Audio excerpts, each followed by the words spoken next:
How's your energy, Southern Arizona? Good evening to you.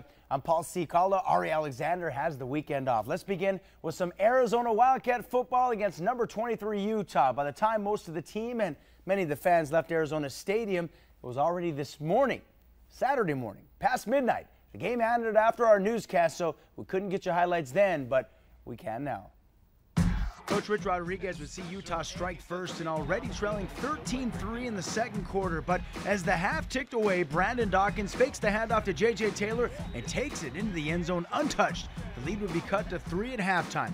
Arizona was within striking distance, hoping to take the lead on their drive, but Brandon Dawkins is intercepted by Javelin Guidry for the pick six. But there's no quit in the Cats. In the fourth, down 30-17 with just under 3 minutes to play, and Dawkins redeems himself a bit by hitting Tony Ellison for a 30-yard touchdown. The lead is cut to 30-24. Arizona needs to recover an onside kick, and here it is. After Josh Pollock's kick bounces around a bit, Arizona recovers. The Cats actually have a chance to win it, but on the next down, a bit of controversy. Brandon Dawkins will break off a 15-yard run. It appears that he's down when the ball comes out. They throw the fumble on the field, and because of that, officials determined that there wasn't enough video evidence to overturn it, but you be the judge. The Cats defense would bear down, forcing Utah to punt and get the ball back one last time, but here Dawkins will be rushed hard and intercepted for the third time in the game. He'd account for 338 yards and 2 touchdowns, but throw 3 interceptions and, of course, account for that controversial fumble. Tough loss for the Cats, falling 30-24. You got to go with what the refs call, and that's what they called, and I shouldn't have made it, close. Yeah, I should have held the ball a little tighter and not let them, get a late strip there. So that's on me regardless. Proud of their effort. A lot of mistakes we've made, we can fix, and we're going to take it. I think these guys will take it seriously to heart and we'll try to fix some things and still feel we can compete in the conference for a championship. A lot of football. Arizona has a bye week and will play at Colorado next in 13 days. Meanwhile, it was one of the biggest international sporting events to hit the Tucson area in quite some time, and it could go down as the best fight card ever in Tucson's history.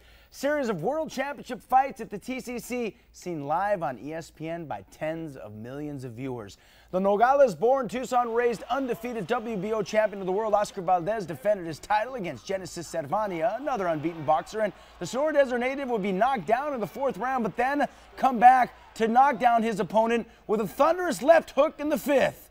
Here it is. After that, it was closely contested about the rest of the way. Sonoran Desert homecoming seen by people worldwide on ESPN. It turned out to be a good one as Vargas wins in a unanimous decision.